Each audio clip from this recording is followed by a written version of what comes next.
Chers amis, dans notre première lecture d'aujourd'hui, il y a quelque chose de bizarre, mais vraiment de très bizarre.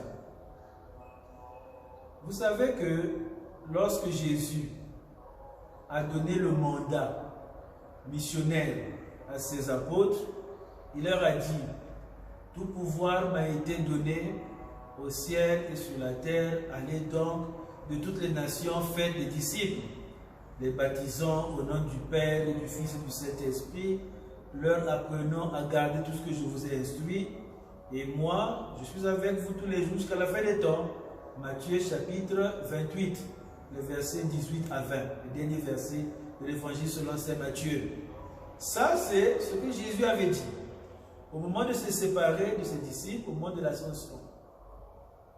Et il avait aussi dit, en prenant la version de Luc, dans les Actes des Apôtres, que bon, voilà, vous allez recevoir une force, l'Esprit Saint, la force d'en haut, et vous serez mes témoins à Jérusalem, dans la Judée, la Samarie, et jusqu'aux extrémités de la terre.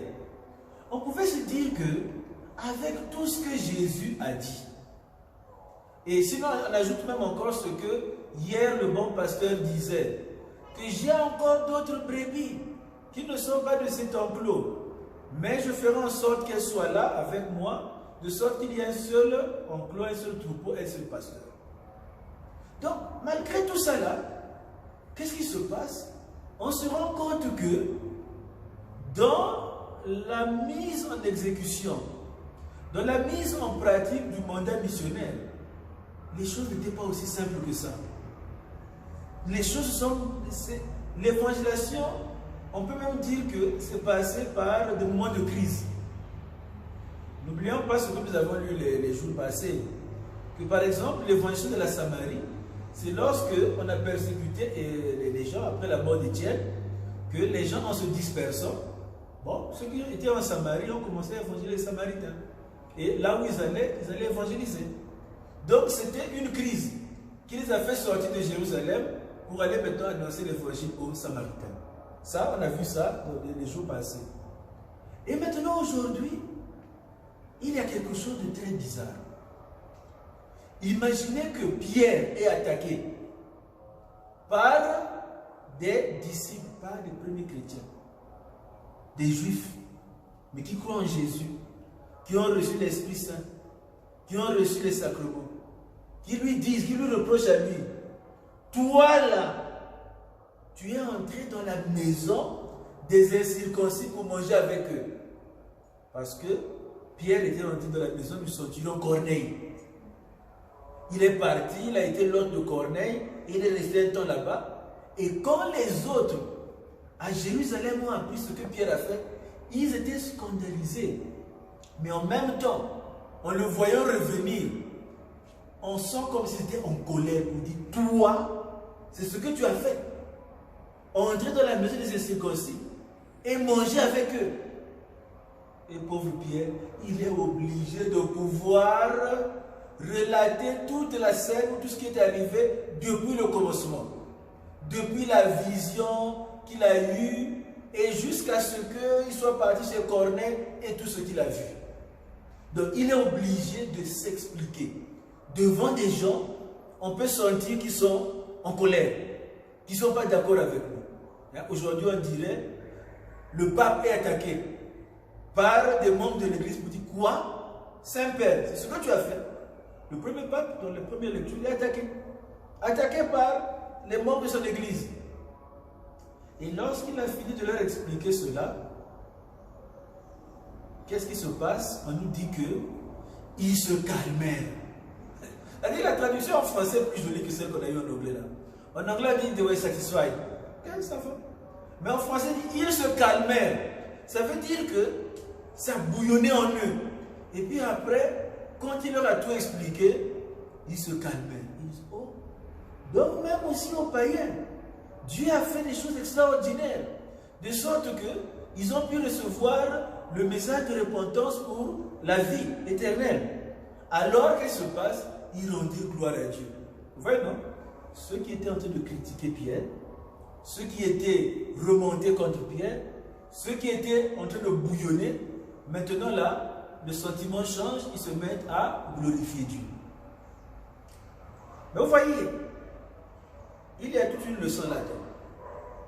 C'est pour dire que vous voyez, il ne suffit pas de recevoir l'Esprit Saint. Parce que Pierre, pour les convaincre, leur a dit, aux païens là, dans la maison de Corneille, j'ai vu les manifestations de l'Esprit Saint. L'Esprit Saint est descendu sur eux comme sur nous. Et alors qui étais-je moi pour pouvoir empêcher l'œuvre de Dieu? Donc, on a vu l'Esprit Saint descendre sur eux. Et après, on était obligé de les baptiser. On les a baptisés. Et, vous voyez, ces gens-là avaient reçu l'Esprit Saint. Et les manifestations de l'Esprit Saint. Mais ils sont en train de critiquer ce que Pierre est parti faire. Donc ça veut dire ceci. Il ne suffit pas de recevoir l'Esprit Saint. Il faut se laisser guider par l'Esprit Saint au jour le jour, au quotidien. Il ne suffit pas d'avoir reçu le baptême. Il ne suffit pas d'avoir reçu la confirmation. Il ne suffit pas d'avoir reçu l'effusion de l'Esprit Saint. Il ne suffit pas. Il faut se laisser guider par l'Esprit Saint jour après jour. Pour te dire que, ah, ça là, moi qui suis-je pour devenir un obstacle à l'action de Dieu. Donc ça c'est très important pour nous parce que vous aurez remarqué que même dans l'église aujourd'hui, malgré le fait que les fidèles ont reçu l'Esprit Saint, il y a beaucoup de blocages et beaucoup d'obstacles. Ça peut être lié à des questions culturelles, parce que ceux qui sont en train d'attaquer Pierre, ce sont des juifs. Et ils font référence à qui? À des païens. Donc, on peut dire que parfois on peut trouver parmi les gens qui ont reçu l'Esprit Saint des raisonnements qui sont encore ceux du monde ancien qui sont étalés. Des attitudes qui ne sont pas encore chrétiennes. Et donc l'évangélisation, c'est une œuvre de tous les jours. C'est chaque jour qu'on doit être évangélisé. Je peux avoir reçu le Saint-Esprit et faire l'expérience de l'Esprit Saint dans ma vie. Mais dans ma manière de voir les autres, je suis encore tribaliste. Je suis encore ethniciste. Je suis encore raciste. Je suis encore quelqu'un qui voit les gens par catégorie et qui ne les considère pas comme étant des frères. Et donc vous voyez comment est-ce que l'Esprit Saint vient nous évangéliser quotidiennement.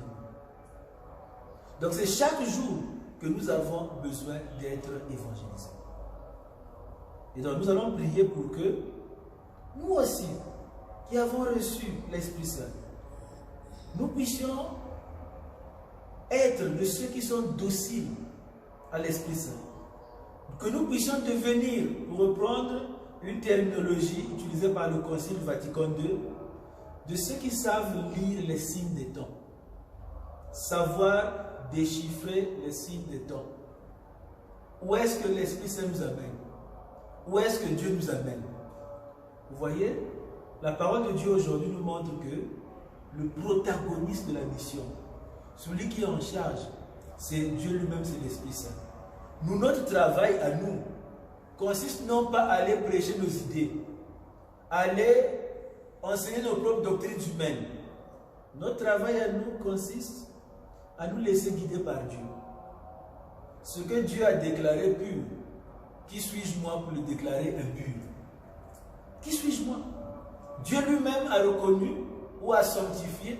Qui suis-je moi pour devenir un obstacle?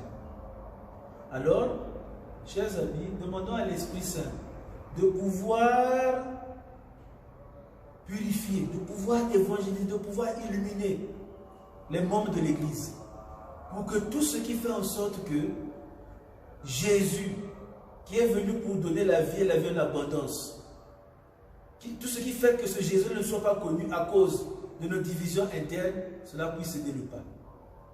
Et nous allons prier pour que l'Esprit Saint, que nous allons encore recevoir le jour de la Pentecôte, puisse nous évangéliser au quotidien, afin que nous puissions voir dans l'autre une personne, un frère, une sœur, sauvés par le Christ, rachetés par le sang de l'agneau, et qu'ensemble, nous puissions glorifier Dieu pour toutes ces merveilles. Amen.